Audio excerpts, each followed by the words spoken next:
Hi guys, welcome back to Life in My 20s, where we talk about life in our 20s unedited. These are all my school projects. They're just sitting here, and if you hear the fan, I'm so sorry. It is hot as crap in my room because the AC does not circulate, but anyway. Today I want to talk about the pain it takes to heal in your 20s. I don't even know where to start with this video. I feel like your 20s, hold on, I just need a drink.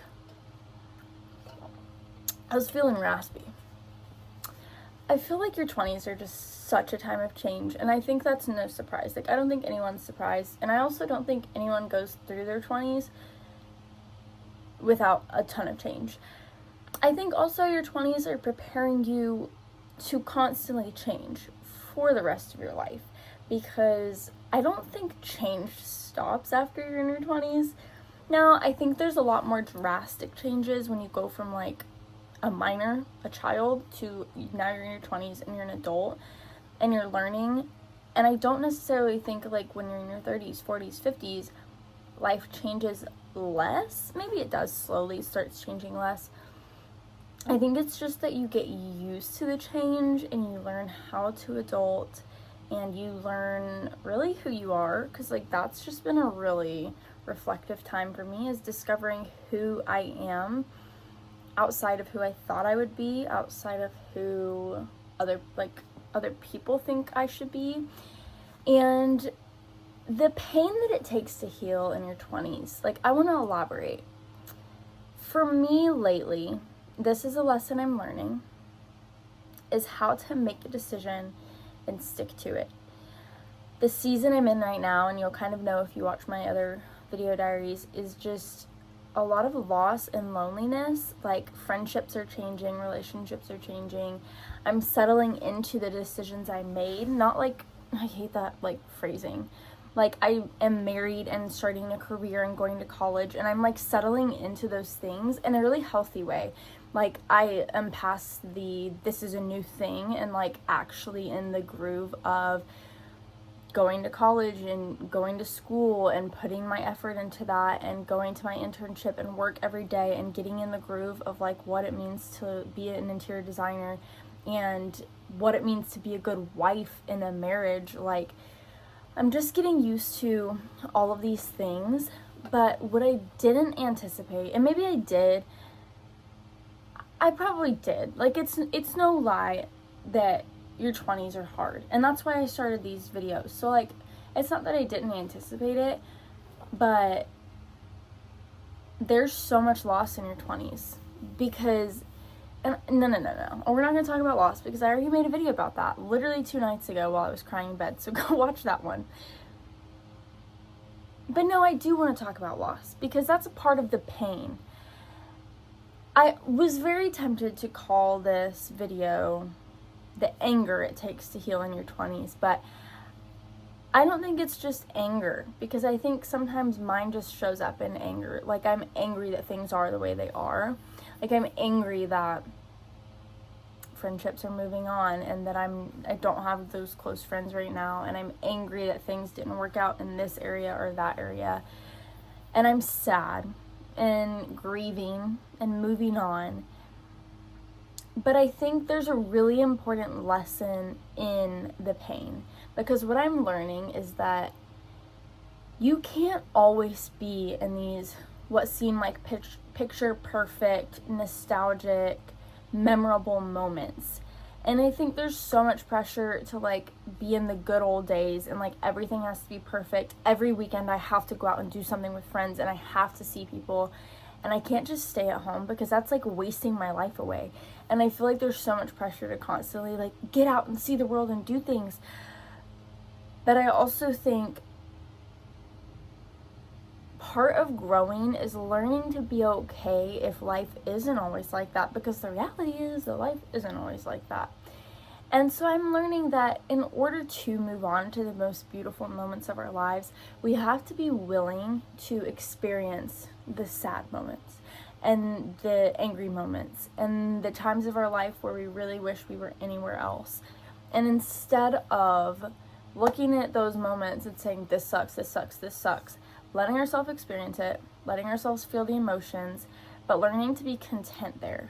Because I don't think that I should move on to the next season until I've found contentment even in the lowest place.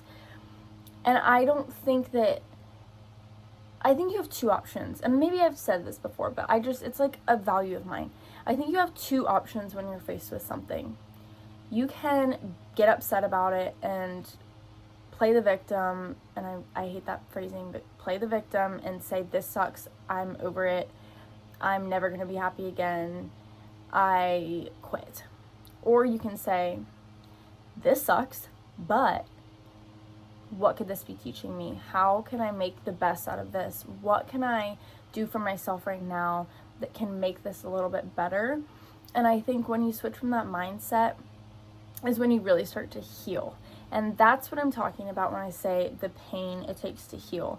Because it is, and also, side note, the pain of letting go of those friendships, like letting go of who you thought you would be, letting go of where people think you should be, letting go of that opinion that you've held about yourself for too long, letting go of relationships that are not good for you. And it's like, have you seen that poem that says, everything that I have let go of, I left claw marks in.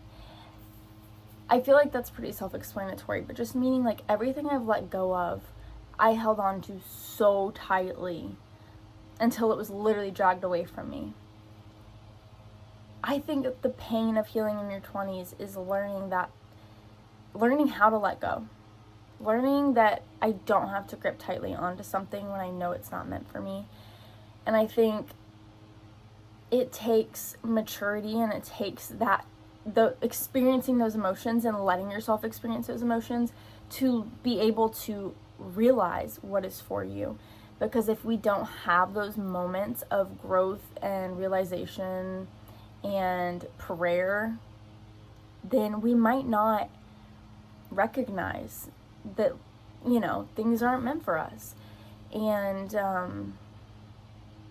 that's a really painful experience. But the peace that comes with letting go of something that is not what God has for you, and you know it, because you usually do know when something is not meant for you. But it's full of hardship, but that's life, It's just what I'm learning, not like I have this all together and I'm telling you. This is just what I've been telling myself. And also learning how to stick to, because like I said, those claws come out and I just want to grip onto things. I'll tell myself, you know what, this isn't good for me, I need to move on, and I'll go crawling back a million times before I actually let something go. And forcing myself to not crawl back to the things that are not healthy for me is like literally pulling teeth. It's literally like scratching something out of my hands. But I think we have to do it. We have to let go of things, and we have to move on. And I think then we see those beautiful moments of, oh, this is why I had to leave that situation. This is why that friendship wasn't meant to be. This is why I wasn't meant to go here and do this. And it really simplifies, I think, the things that we value. Like, I'm learning right now that less is more. Like, seriously, less is more. In every way. Not every way, of course, but like with material things, less is more. With the way we spend our time, less is more. I think about going out with friends, and like we can plan 5 different things to do in one night, and it's so overwhelming, and there's so much to do that we can't even enjoy each thing. Or we can go to our favorite restaurant and sit down for 5 hours there and enjoy the night, and it's beautiful and amazing because less is more. That one plan that we made, or it could turn into something spontaneous. I just love beautiful moments. Oh, the moon is out. I love when the moon is out and the sun is still going down. I probably will talk about this more because I think there's a lot more pain that comes with your 20s. it's an angry feeling because I want to justify why these things should stay. When I know God is saying, no, baby, that's not for you. So, if you're watching this and you know it's not for you, this is your sign. This is your sign, baby, let go. For some reason, I feel like when I wrote down this topic that I wanted to talk about, being the pain of healing in your 20s, this was not what I wanted to say. This wasn't exactly where I was going with it. But at this moment, I'm feeling like I said everything that I wanted to say about it for this moment. So I don't know what I was supposed to say, but there's also something to be said about the tears and the letting out your emotions part of healing. But I've learned how to cry in my 20s. Now I cry at everything. Movies and a homeless man with a dog on the side of the road, and literally anything that makes me feel anything, which is good. I'm healing. So, yeah, I think that's all I should say right now, actually. I'm learning how to be alone, and maybe that's a whole nother video. Actually, I think you already made that video. Alright, I'm feeling a little ADHD. Thank you for watching this video. Today is August 2nd? Yeah. Excuse me. Today's August 2nd, Saturday. And it's a beautiful summer day. It's finally feeling like summer without humidity, even though it's August and summer's almost over, which is poopy, but it's beautiful weather. It's 2025, and I will see y'all later.